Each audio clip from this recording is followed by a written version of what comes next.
Simulitisha 5,000 kupiga nduru. Na si wewe ulipewa hiyo pesa? Ni kweli. Na sasa mbona wewe upige nduru? Niko na hoba mkubwa. Haki. Nilikuwa nasema unakosa kusikia. Kuna vitu mbili tatu hivi tunahitaji kufanyia research as a people. The anatomy of a Kikuyu. Vitu vingine ni ngumu sana kuelewa. You don't understand what kind of person a Kikuyu is until you understand what kind of person a Kikuyu is. This research should be made public so that also our president gets to benefit from the research, because it seems like up to now the president has not been able to understand the people from the mountain, the Mlima Kenya people. I feel like hao ni watu wenye the president bado hajaweza kuwaelewa vizuri. And I'm going to walk you through the confusion. I'm going to explain to you. Na hata wewe utaona kwamba the president has the right to be confused. The president akona a valid reason to not understand the people from the mountain. Kikuyus are giving very, very mixed signals. Let's watch this video. As you can see, the video says Kikuyus going back to Ruto.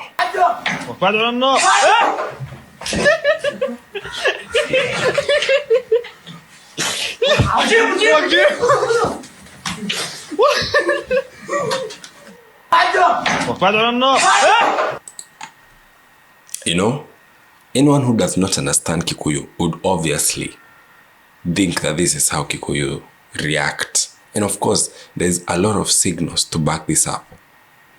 You have seen them come out in large numbers, even as the president is touring the Mount Kenya. Even like giving him the illusion that he is the king of the mountain. Look at the headline. I am king of the mountain. The most unpopular president in this country. He stands on a podium and just dumps himself and says he is the king of the mountain. So the question would be, Mr. President, what gave you this illusion? What made you think that you are the king of the mountain? Listen, President William Ruto says he does not need any political brokers to ascend the slippery but vote-rich Mount Kenya region, brushing off the acrimonious falling out with his deputy Rigathi Gachagua as inconsequential in his decade-long ties and friendship with local residents. Mr. Gachagua has previously declared himself the region's political kingpin and vowed to make his former boss a one-term president. But these crowds, they have deceived William Samoei Ruto to think that he is the king of the mountain. Si nyinyi ndio mlinipatia nafasi ya kuwa kiongozi wa taifa hii. Si kura zenu ndio ilinifanya nikakuwa rais.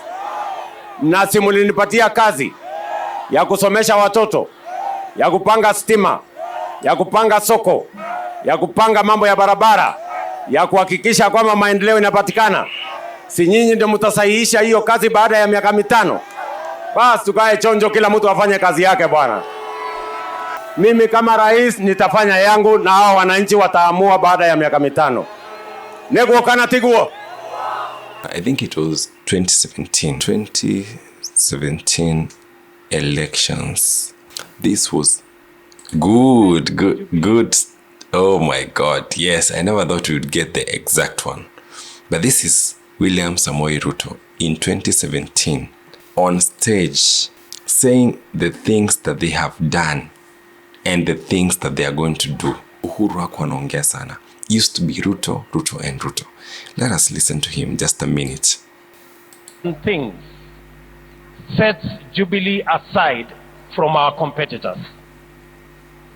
One, we are the only political party that has a performance track record. What performance track record was he talking about? Because this is 2017. Make no mistake. In 2013, these guys waliungana watu wawili wakatuambia they are going to do so much in this country, and the main highlight of their campaign was that they are going to give us laptops in schools. They are going to make sure that every child holds a laptop in school.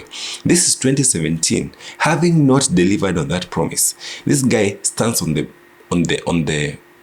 platform and says that this is the only party with a performance track record. And I'm like, what performance are we talking about?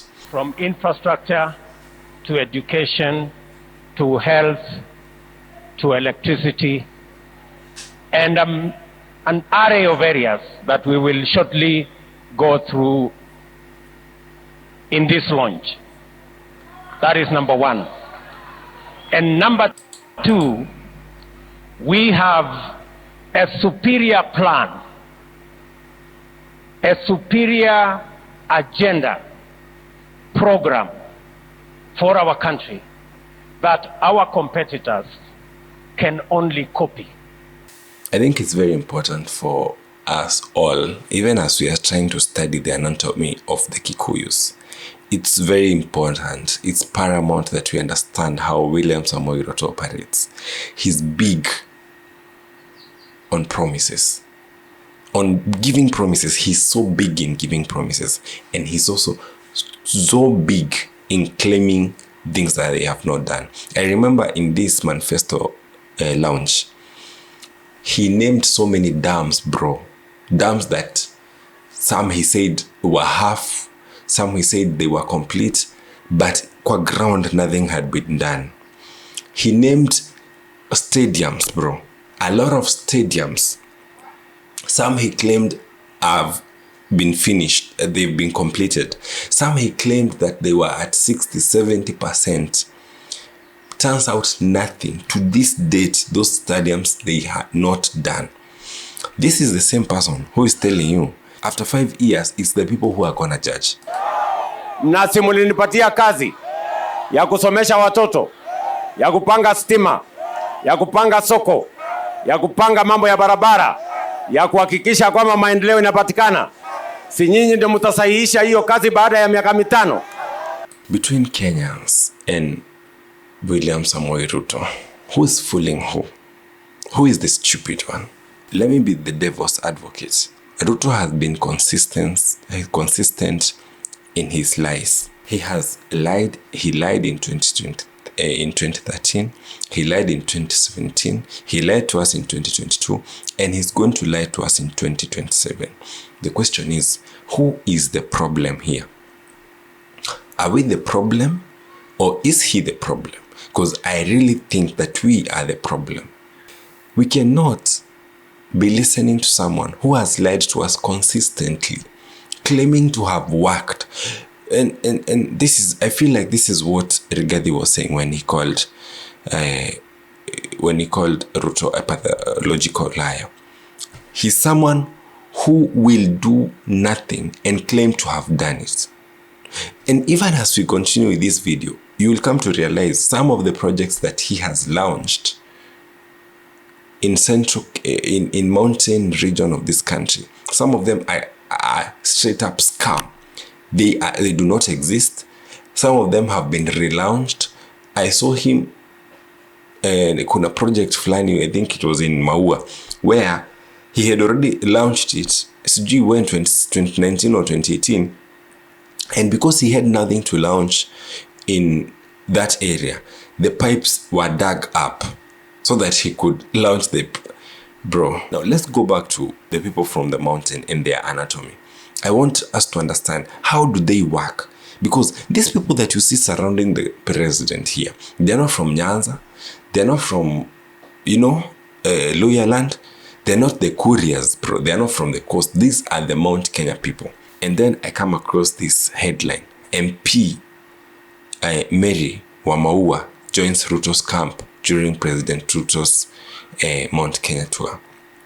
So this is someone who knows very well that the people from his back region, the people from his home ground, do not at all F with the president. They do not want the president. But then he jumps camp to go where the president is. And as the president asked me a question, and because the people who employed me have spoken, whoever you call your president, I also call my president. So, Mr. President, I am your servant, and I hope you utilize my services to take Maragua and Murang'a County forward. Again, how do Kikuyus function? One day, Mr. Mutahi Nguni, let me look for that clip. Yes, this is Mutahi Ngonyi. And Mutahi Ngonyi has maintained one particular saying for a very long time. You cannot buy a Kikuyu. You can only rent one. So this time, it is April 1, and Mutahi Ngonyi is telling Rigathi Gachagua that, dear Rigiji, you cannot buy a Kikuyu. You can only rent one. The rent is over. There's a new landlord in town. He was reacting to this.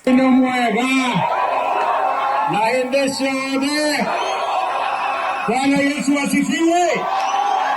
Nanyuki mnisalimie kwa hewa nione watu wananyuki, watu wananyuki, watu wananyuki.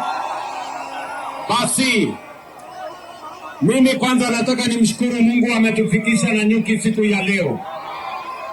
Na mimi nimefika Nanyuki leo kwa sababu ya mambo ya maendeleo ya Laikipia County.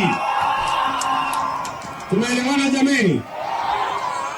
Mimi wakati nilisimama hapa Nanyuki.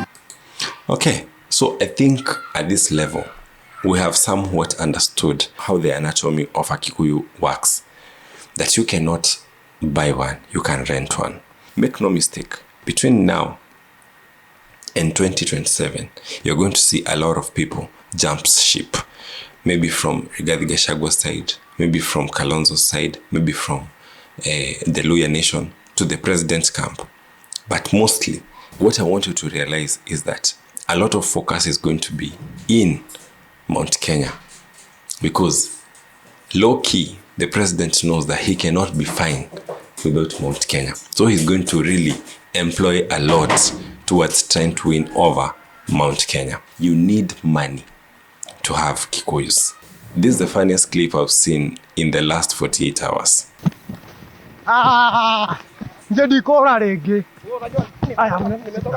Mimi nauliza wewe mzee namna hii. Si wewe ulikuwa umelipwa?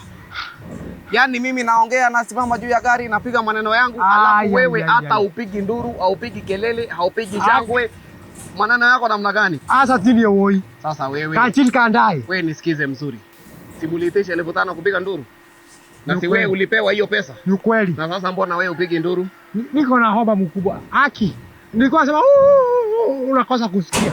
Sasa nikuuliza namna hii. Yeah. Wewe unaona kama mimi ni mtu, do you think I'm a madman? You are not a madman. Yeah? Yeah. Unanielewa? Hera woi. Unanielewa? Huko Gorathi na Laikipia sana. Utapiga nduru. Utapiga nduru gani? Sasa hivi homa gani uko nayo? Haitoki kwa tumbo. Acha nisikie kama hiyo. Do you guys get it, or do I have to explain? Mimi najua nyinyi watu wajanja, you've really understood. And to back up these claims. Na msiwekwe uoga na hawa watu wa kupiga kelele, si ndio? Kelele wapige, sisi tuangalie mambo ya kazi. For some context, this was Kimani Ichung'wah defending himself after coming from Nyandarua. Right now he's in Murang'a. Because in Nyandarua, he was badly heckled. And he's not the only person who was heckled. This is another guy who was heckled. Wa Kiunjuri, mbunge wa kutoka kule Laikipia, awasalimie. People are already refusing. Hatutaki. We don't want.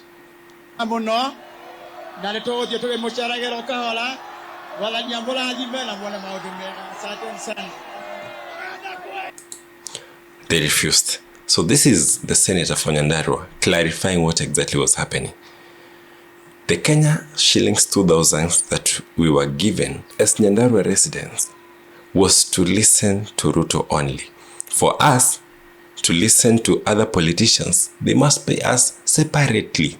This was his reaction to what Kimani Ichung'wah had gone through. That's why we are making this video, to let the president know that maybe he's failing. Maybe he does not understand exactly how the people of the mountain operates. And that even these shenanigans cannot work. Because tell me why the IG of police was in a lorry where the president was. Pia kuna ukubwa ya polisi ya Kenya. Inspector General ya National Police Service anaitwa Douglas Magaite IG.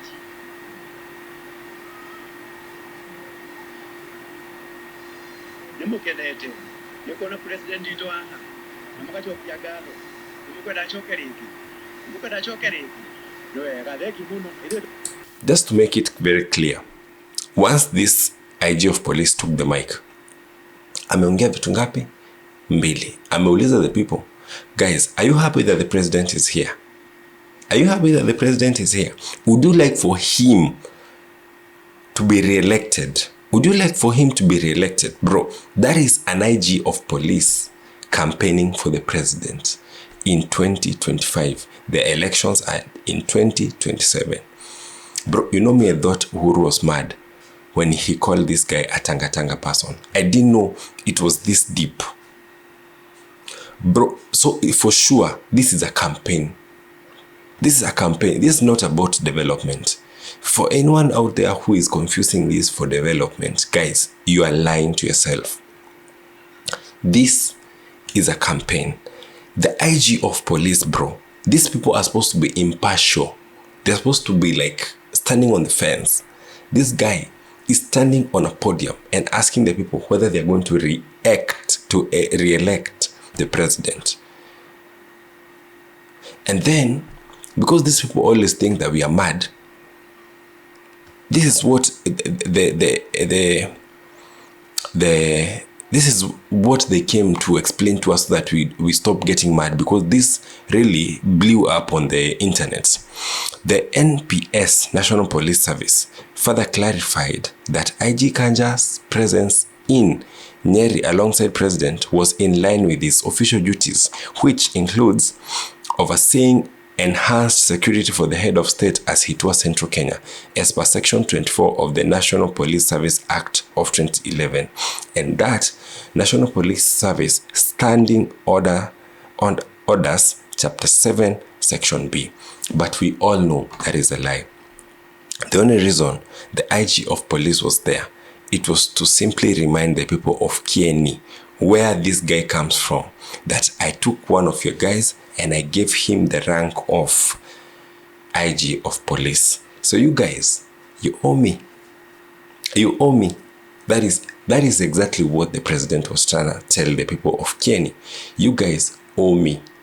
And you police, you IG of police, because I gave you power. Can you tell these humans to not make any mistake, to always remember that I gave you a job in that way, and because of that, they should vote me in 2027. This is an early campaign season for William Samoei Ruto. I don't know what we expected. Again, as I'm saying, I think we should really be deeply disappointed in ourselves for expecting someone who has shown us again and again his colors, for us to expect him to act different, for him to do different. I feel like we are at fault and we have nobody else to blame. William Samoei Ruto has always shown himself to be a politician and not a leader.